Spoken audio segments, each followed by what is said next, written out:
With free agency officially here, we are going to talk about the Detroit Tigers' biggest needs and their biggest targets this offseason. Let's talk about it all today on Locked On Tigers. You are Locked On Tigers, your daily Detroit Tigers podcast.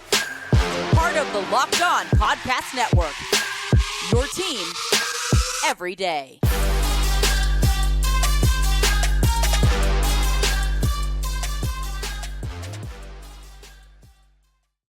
What is up, everybody? Welcome back to another edition of Locked On Tigers. I'm, of course, your host, Scott Bentley. Today is Wednesday, November 8th, 2023. Thank you so much for making Locked On Tigers your first listen every single day. We are free and available wherever you get your podcasts, including YouTube, part of the Locked On Podcast Network, your team every day. Today's episode is brought to you by FanDuel. Make every moment more. Right now, new customers can get $150 in bonus bets with any winning $5 moneyline bet. That's $150 if your team wins. Visit FanDuel.com/lockedon to get started. Alrighty, well, hope everyone is having a fantastic week so far. Today we are going to discuss, now that free agency is officially here and players can sign with teams and teams can negotiate with players, etc., etc. We probably aren't going to see like a flurry of moves. We talked about that a little bit on yesterday's show too. Baseball is much more of a drawn-out process when it comes to free agency. It's not a, open the floodgates and then everybody signs all at once like the NBA especially, but the NHL a little bit too. Not as bad as the NBA, but anyway, baseball is much more drawn out, and you'll see players go deep into December, January, sometimes even February without a deal. And so I think it's important at the beginning of this to talk about who we're targeting, right? And it's not going to be necessarily, we have plenty, I have a plethora of names to throw at you in this episode for sure. And we're going to discuss some of the names, but it won't be like today's episode at least won't be like deep diving on a specific name for 30 minutes. And we're just going to talk about one guy. We're just going to go through what positional needs, what do they need in their lineup? What are they looking for arms, right? Like what do we need on the pitching side of things for next year? After the 2023 season, what are the biggest holes to fill? And I think that leads us into the conversation, obviously very naturally, of then who should we target? And that'll be a conversation we have a number of times over the next couple of months. So when talking about the biggest holes left on this roster post-2023 season, we have a 40-man roster. So these aren't literal, like we don't have a body to play there, but they are, if we want to improve or based on the production we got out of this in 2023, we certainly need to look at filling that void.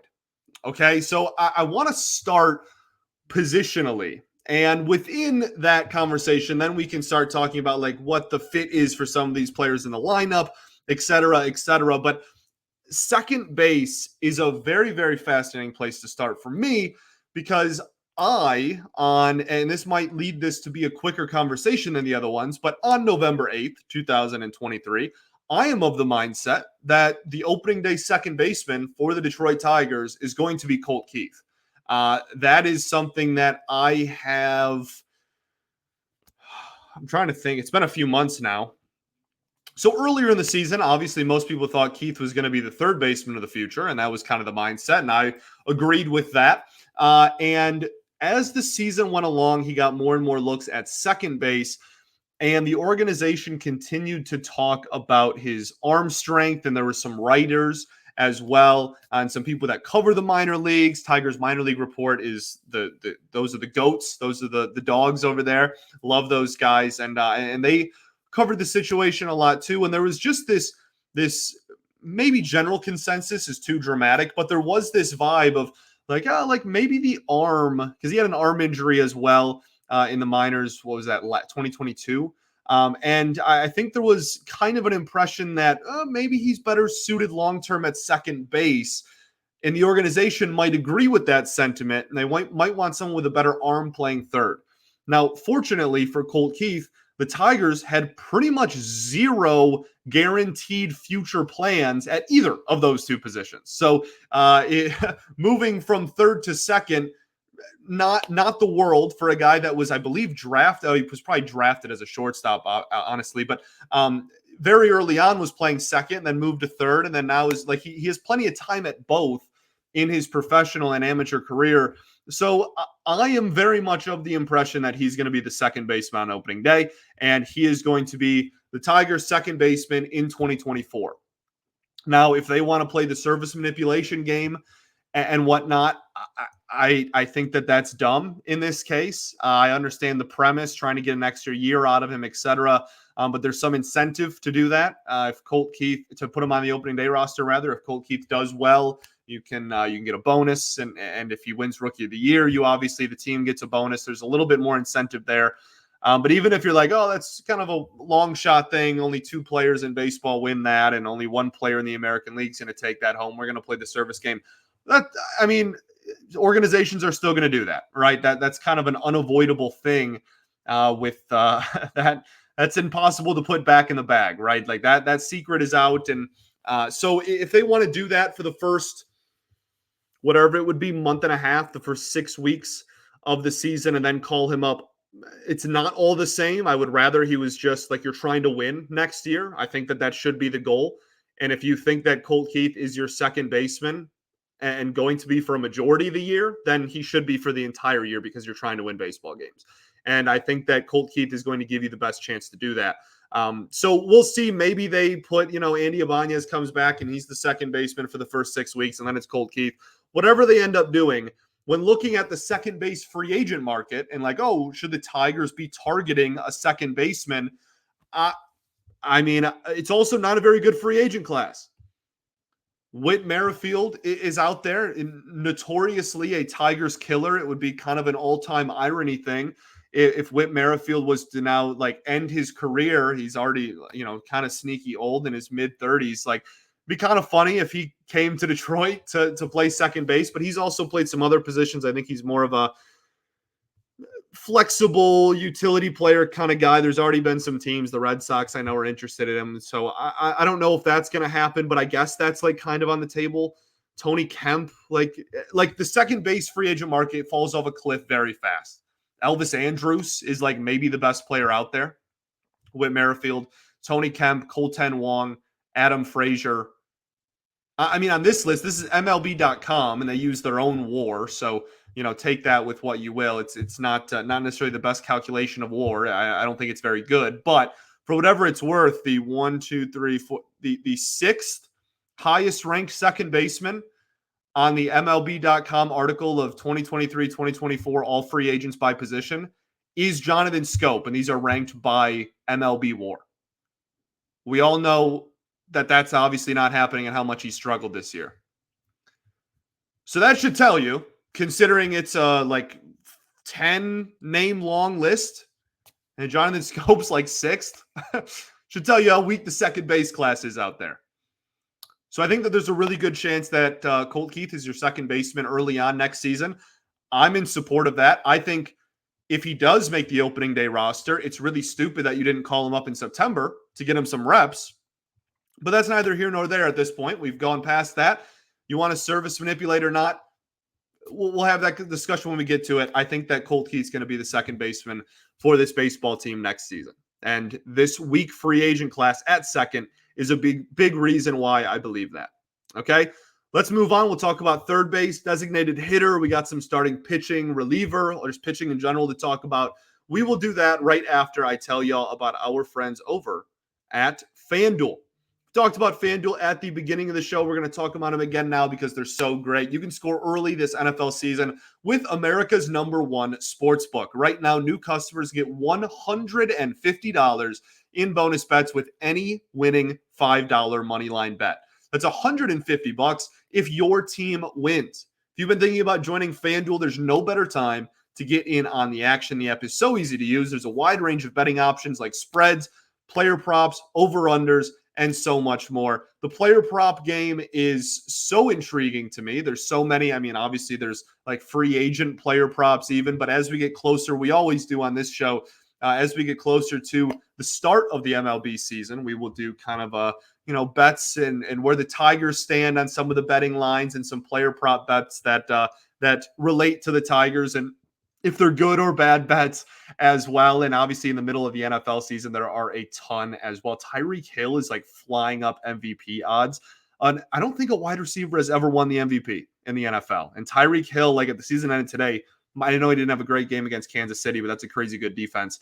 There's like a legitimate chance that he's going to be in the running for MVP, and that would be awesome. So go check all that and more out at FanDuel.com/lockedon and kick off the NFL season. FanDuel, official partner of the NFL.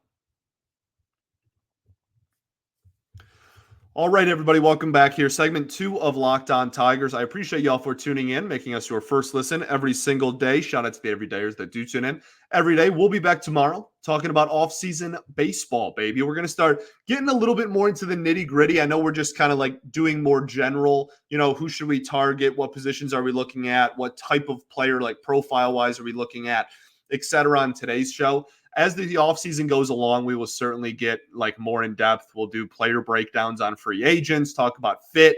I know a lot of people want to have a Matt Chapman conversation, and that leads us to third base, which I think is where the Matt Chapman conversation starts. Third base is absolutely a massive hole for me in the Tigers organization right now.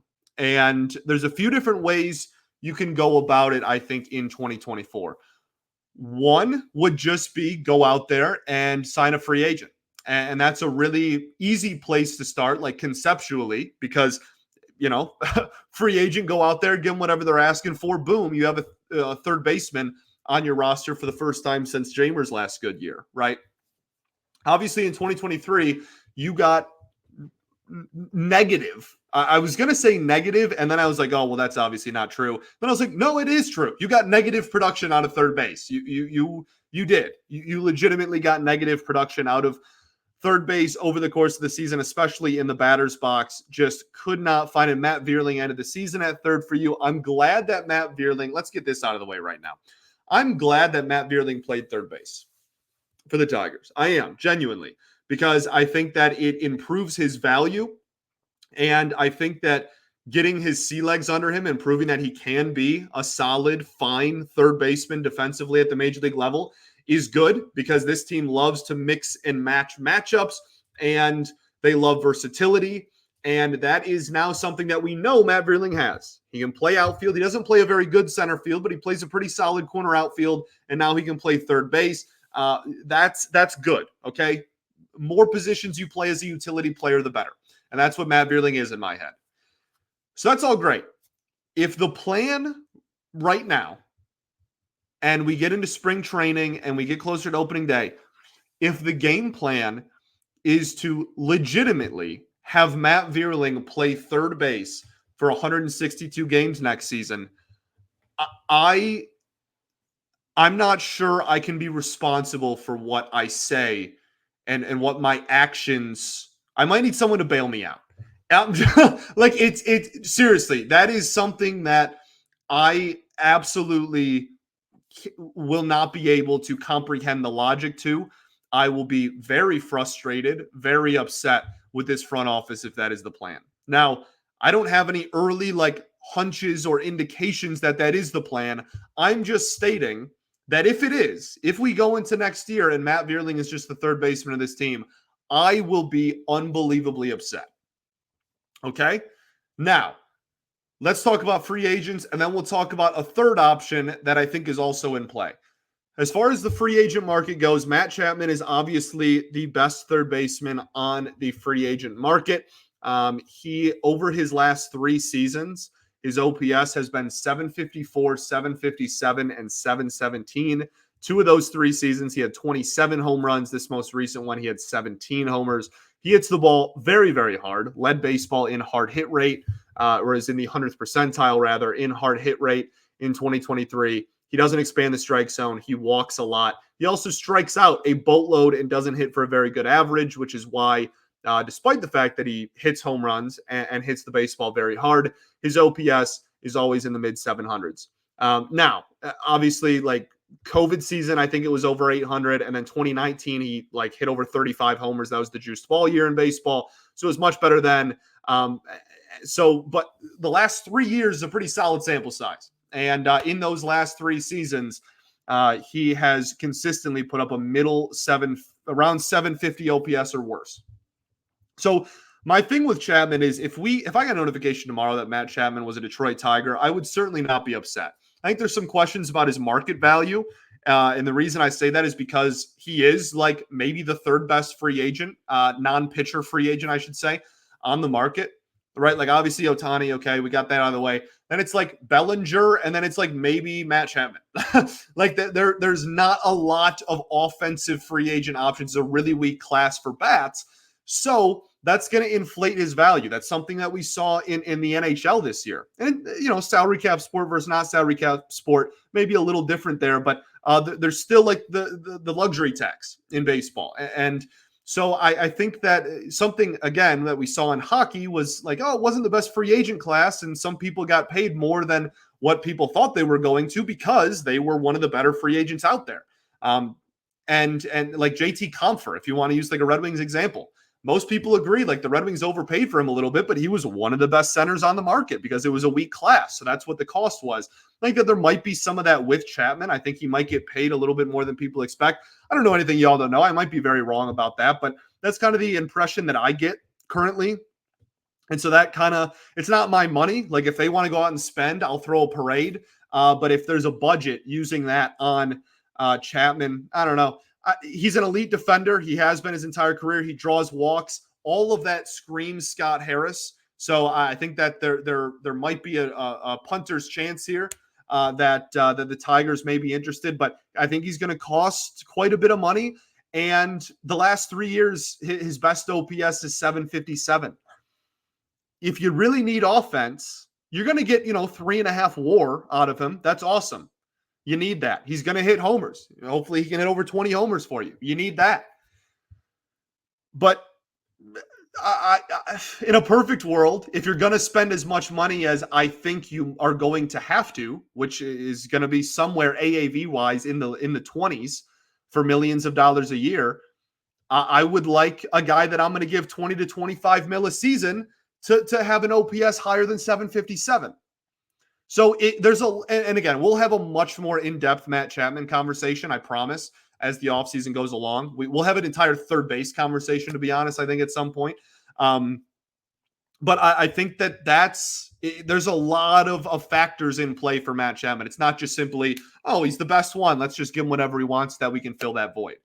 It's never that easy. And Chapman certainly is not that easy. The third option here is kind of a little bit of a Hail Mary, but I actually do think it's somewhat in play.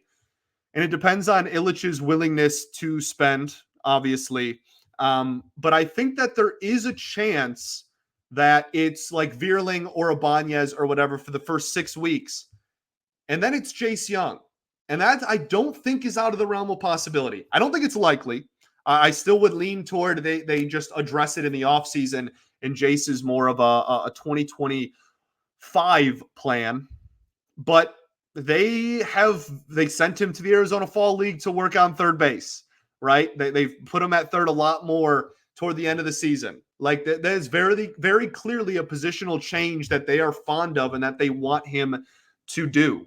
So moving from second to third for him, it wouldn't shock me if he continued to hit well and they gave him 6 weeks, 8 weeks of third base under his belt in AAA in 2024. If then they were like, all right, let's see what you got.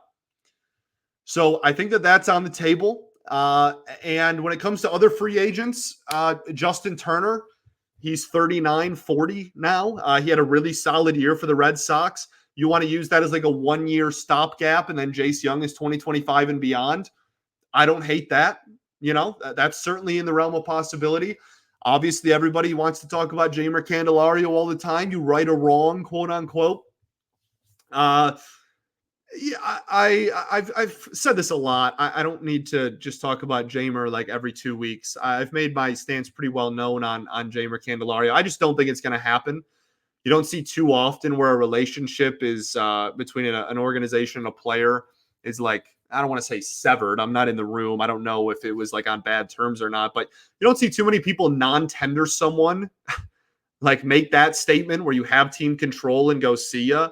and then like bring them back as a free agent. Like that's not too terribly often. I would not hold my breath on that. And I don't think that it's needed. Jamer, 30, 31 years old now next year.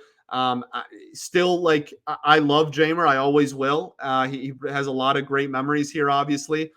I think he's just he's very inconsistent month to month and year to year as well. And I don't know if like the Tigers, I think, are looking for their long-term option at third base. And there could be a stopgap there, right? Again, we talked about Justin Turner, but like I don't think Jamer wants a 1-year deal. I don't think the Tigers are confident and comfortable giving Jamer a 4-year deal. Even his great first half this year, he kind of flamed out as the season went along as well. So we'll see what happens there. Gio Urshela is then where you get in after the Jamer comments. Josh Donaldson, no thank you. Evan Longoria, again, if you want to have a similar conversation to Justin Turner, he wasn't as good as Turner this year, but like if you want to try to pry him from the West Coast in his later years and have a 1-year kind of thing here until Jace is ready, that's a conversation.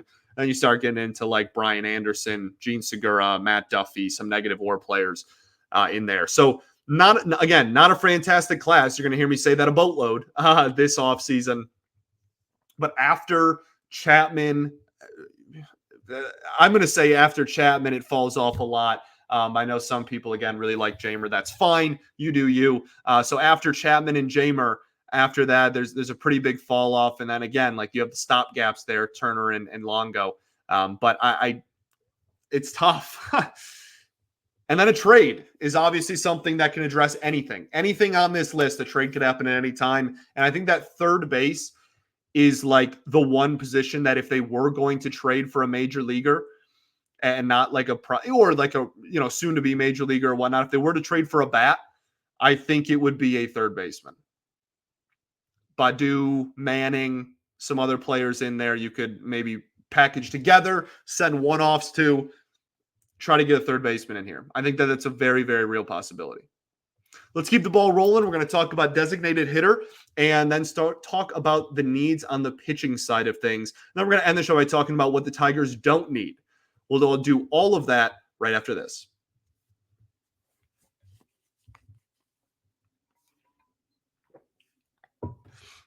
What is up, everybody? Welcome back here. Third and final segment of Locked On Tigers. I appreciate y'all for tuning in, making us your first listen every day. So we've talked about second. We've talked about third. A lot of people want to have a discussion about bringing in a designated hitter. I've said this before, so this isn't a super long conversation. I don't see it. And it's only because I genuinely think this front office and this coaching staff love the idea of having an open DH spot and not having someone just you write in and they're the DH every day. I think they want to maximize everybody's value on paper, and maximizing value on paper means you can play defense if need be. I don't think they're going to bring in anybody who's just going to be like, this is just a hitter and you're going to clog DH after we've just spent the last 5 to 10 years with the DH position clogged. I think they're really excited about not having it clogged. Now there's some I put out on X the other day that I know everybody wants to talk about JD Martinez. He's obviously still very good. I would not complain if JD Martinez was a Tiger. But I think Soler is an interesting one. Because I mean he has a really good arm in the outfield, so like he does bring some inherent value on the defensive side of things, even if he's not like a great range guy. And he hits bombs, right? He hits absolute tanks, and just with given how like the fact that he's going to be available is kind of fascinating to me just in general. But any of these, well. See, then it's tough because then we just brought in Mark Canha, and it's like, well, do you really need another outfielder in that mix? Probably not. So that, again, just leads us right back to, I don't think we're going to be in the market for anybody who's just going to be a DH. Okay? That's, again, I wouldn't be mad if I got a notification tomorrow that said JD Martinez was a Tiger. I'm telling you what I think how the organization feels through my lens. On the pitching side of things, starting pitcher, reliever. I think we should be in the market for both. I've made it very clear. We don't have to go too much in depth on this either.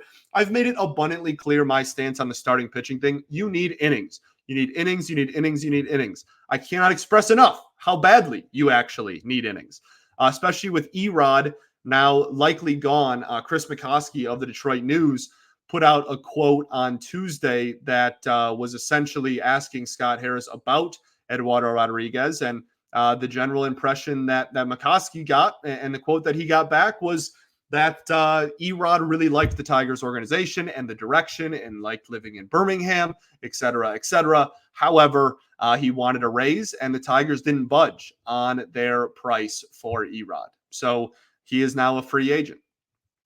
Okay, so now with that in mind, who on this team are you confident is going to go over 150 innings next year? The answer is nobody, because I think if you combine all the times that everybody in this rotation currently has gone over 150 innings together, it's like one or two. Like it's very, very, and you have people coming off of injury. Like on top of that, you need a solidified, and I don't mean like you bring in Ivan Nova. I'm not asking for Avila to be like come back and run this team again and sign Michael Pineda and Ivan Nova so that they can eat innings and have a 7 ERA. I mean a really good high-end pitcher that you know can get innings. That's why I really, really, really want Aaron Nola. And I don't think it's going to happen. I'm not holding my breath about it. But I'd be on Woodward. I'd be throwing a parade in the middle of the winter. I don't care. Like that he is an absolute innings horse. And I think that him working with Federland and Nieves can only lead to good things as well. I would be very, very, I know he didn't have like a typical Aaron Nola year this year either. But he can give you innings. He's a frontline starter. He's a dog. He's good in big games and in playoff games. I would love it. In the starting pitching market, there's a lot more than the offensive side of the ball. Obviously, again, Ohtani, that would be incredible, but it's not going to happen. Blake Snell, not really the definition of an innings eater. That's for darn sure. But he's going to be in Cy Young consideration this year. Sonny Gray, great year. Jordan Montgomery, very sought after free agent this year. Marcus Stroman opts out of his deal with the Cubs. Kyle Gibson, Martin Perez, Michael Wacha, Seth Lugo. Right, like Michael Lorenzen, obviously people are talking about him, although once he left Detroit, his numbers got worse after the no-hitter, which I think is important to notice there. But yeah, like there's a lot of guys that you could go after, and I think the Tigers are going to be in the market for some. There's 3 names specifically I'll throw at you right now. We'll go more in depth on them on a later date, but Lucas Giolito, Sean Manaea, and Frankie Montas, I think, are interesting conversations to have. Not that they're my favorites. Again, I think I made it pretty clear Austin Nola is my favorite. But these are 3 guys that I think, when you compare and contrast last year's free agency to this year's, and we did like the Matt Boyd and Michael Lorenzen thing, those 3 guys are in pretty similar boats. Manaea is a lefty, really big body, great extension. That's why a lot of people really like him. But he was more of a reliever this year. He's been a starter his entire career. And then for the Giants this past season, struggled as a starter early on. The Tigers got to him. I think that was the Nick Maton walk-off game. I don't remember, but it was that series for sure. And then he moved to the bullpen and his numbers got a lot better. So maybe he's more of like a long reliever now where like you need an opener and use him. So that's kind of an interesting conversation to have. Frankie Montas is a guy who missed, I think he threw 1 inning in 2023. He missed pretty much the entire season and had shoulder surgery back in like February. I want to say it was even before spring training started and missed a majority of the year. But before the injury, he has an 190 inning like season under his belt, 144 in 2022. And he has an electric fastball, pretty good stuff, some really nasty swing and miss stuff, chase stuff. Like he's definitely a stuff guy. Putting him with our coaching staff intrigues me. And again, pre-injury, he had a reputation of being able to log a lot of innings. So 2021, he was phenomenal. 1.18 whip, a 3.37 ERA, 200 plus strikeouts in almost 200 innings. Adding a guy who has the ability to do that to this team would be kind of exciting. But you're coming off of an injury. There might be a lot of people that are scared, rightfully so. I'm not saying that these are like the must-get guys for me. I think they were just kind of people I highlighted as like maybe this front office would like them. And then my last one is Lucas Giolito. who did not have a very good year in 2023 or 2022. 4.88 ERA this year in 184 innings and a 4.9 ERA in 161 innings in 2022. His 2021, he had a 3.53 in almost 180 innings and 200 strikeouts. A lot of swing and miss stuff. For me, this one is just, again, he's reliable. He's a workhorse. He's going to give you 30 plus starts. He's going to give you 160 to 200 innings. And he has shown flashes of like Cy Young ceiling. Now, he's still only 29. He'll be 30 next year, right? Like, I think this one is like there's still time to reclamate, right? There's still a reclamation project within here to right these wrongs. I trust our coaching staff. And the biggest thing is just the intangibles. The fastball was really bad this year. The slider was really bad this year. He's kind of a three-pitch pitcher, but that changeup is still absolutely disgusting. And I think if you give him, he's got one pitch and the velocity's going down a little bit on the heater. I understand it, but I think that there's still an ability to kind of right a wrong here and get a couple of years of Giolito out there. I think he would be a guy that's looking for a 1 year kind of prove it deal as well. So those are just three names. If you hate them all, that's fine. Again, I'm not saying that these are like the must gets. The Tigers must target these guys or else the offseason's a failure. None of these three guys are Tigers. I'm totally fine. I'm sleeping like a baby at night, and hopefully that means we went out and got other people that maybe are even better. Okay. The last thing is just bullpen help. You know, this one's fascinating to me because I think when it comes to what the Tigers need out of the bullpen, like we have a pretty solid pen, right? The arm barn. We have a pretty solid arm barn. I said I was going to call it that because I just thought it was a cool name, and then I never actually went through with it. But I do think that the Tigers should be looking for somebody to pitch in high leverage. And this is a point that I first heard from Mark Gorosh. And like it's very true. Like you look at what the Tigers pen was able to do this year. There are good relievers in there. Jason Foley, obviously, Tyler Holton. Like you go down the list, like this was a pretty successful season considering you lost your four best relievers after 2022. They were able to put a pretty decent pen together in 2023. But the highest leverage is where the Tigers struggled. Alex Lang, outside of the month of May, obviously at the top of that list. Jason Foley, toward the end of the season, started getting higher leverage, started getting ninth inning stuff. He struggled a little bit more. Like you need leverage matters. That is maybe the most important attribute to a reliever. You need to be able to be successful in leverage. The ninth inning is a totally different ball game than the seventh and the eighth, baby. And it's hard to explain to non-baseball people. And like obviously that's something that like we are all aware of, and it's very prominent in the Tigers bullpen right now. They're lacking a high leverage guy. So I don't think they're going after Josh Hader. I think Josh Hader is going to get a bag, and I don't think the Tigers are going to drop a ton of money on a reliever. But there is some names out there. Craig Kimbrell you want to give to a short-term deal maybe. Ronaldo Lopez is super intriguing to me. He's still only 30 years old as well. He's the same age as Josh Hader. Like that's somebody that the Tigers may look at. He's got nasty electric stuff. Former starter too. Maybe could go a couple of innings. If this coaching staff, who very much likes relievers to go multiple innings, asks that of him, I think that they should be in the market for maybe adding a high leverage reliever. Now we end the show with what we don't need. Well, we're not going to be in the market for a catcher. I can tell you that, especially in the free agent market for a catcher. Maybe adding organizational depth at that position, certainly. You can never add too many catchers, but we're not going to be in the market for like a starting free agent catcher.